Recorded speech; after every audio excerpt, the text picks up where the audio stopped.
So very happy to welcome, for the very first time, hopefully not the last, Maylee says she is a survivor of and facility counselor at The Way Out. The Way Out, by the way, opens today. Yeah. And this is a full-time organization that's going to help women and men who are victims of sexual exploitation, which is apparently a very big problem here in Montreal. Thank you so much for joining us this morning. Thank you for having us. Let's talk a little bit about your story, because in my notes here it says you were involved in this industry from the ages of 15 to 17. Which, as a parent, as a new parent, horrifies and scares me, and I think anyone watching. Tell us about your story. Well, I was 15 years old, and I had really experienced a lot of trauma in my life, and I wanted a job. And so I went to my corner store, looking at the job postings. Thank you.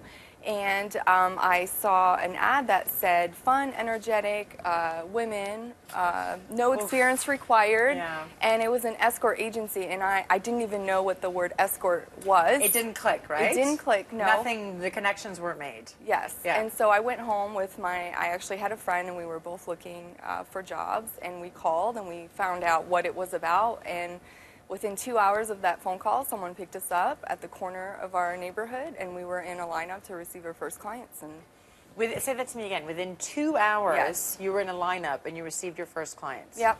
And you were 15 years old. Yes. And what does that do to a person? Emotionally, it's an emotional bankruptcy. That's the way I can explain it. It really touches your inner being, you know? And I didn't realize what I was getting into until I left. When I left, that's when all the emotions and everything I had gone through, I had to relearn healthy relationships. I had to redefine love and my sexuality. I want to talk to you about this because there's so much judgment that happens. You know, you drive around and depending on what corner of Montreal you're in, you can see young women on the street, obviously working. If you're an escort, you're not necessarily in the street, you're in a hotel, you're in whatever. Right. The instant call to judgment, it happens. People think like, oh my goodness, that could never be me. That could never be my daughter or my son. What do you say to those people who think never, it couldn't be me? You know, I help a lot of mothers who their daughters are wrapped up in Toronto or Edmonton. They don't know where they're at, and it changes their perspective. And it can happen to anybody. It can happen to, you know, it's. Because so you didn't even have time to think about it, right? No, I didn't think about it. And I had a past of sexual abuse and trauma. I lived in poverty.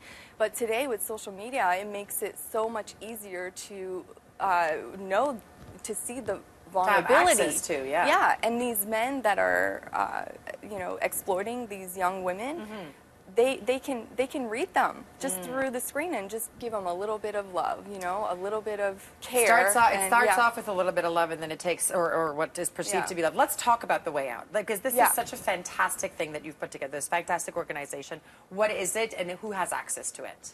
Any woman who wants to leave the sex industry and get help. Yes. Okay. Yeah. So what happens at the shelter, at this place? What do you receive? You receive counseling. Can you come? Can you go? What's expected?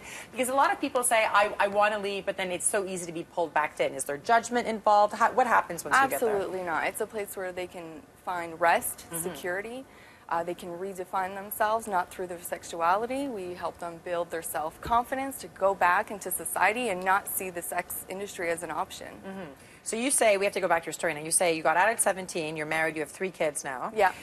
Take me, because I think, you know, we never know who's watching. It could be a young girl who's caught in this right now, a young man who's caught in this right now. Yeah. What changed in your head that said, I gotta go? This is over, it's too much. Yeah, well, my mother was living in the United States at that time, and I had never really thought of leaving because you're just surviving, you know, you're living day by day. But when the opportunity came, I took it. And I think if you have that sense of, you know, maybe I shouldn't be here, maybe I need help, then investigate that. Yeah, reach out, talk to somebody. because there is a way out, and this is what this place is called. The Way Out, by the way, opens today. Full-time counselors on site to help the victims.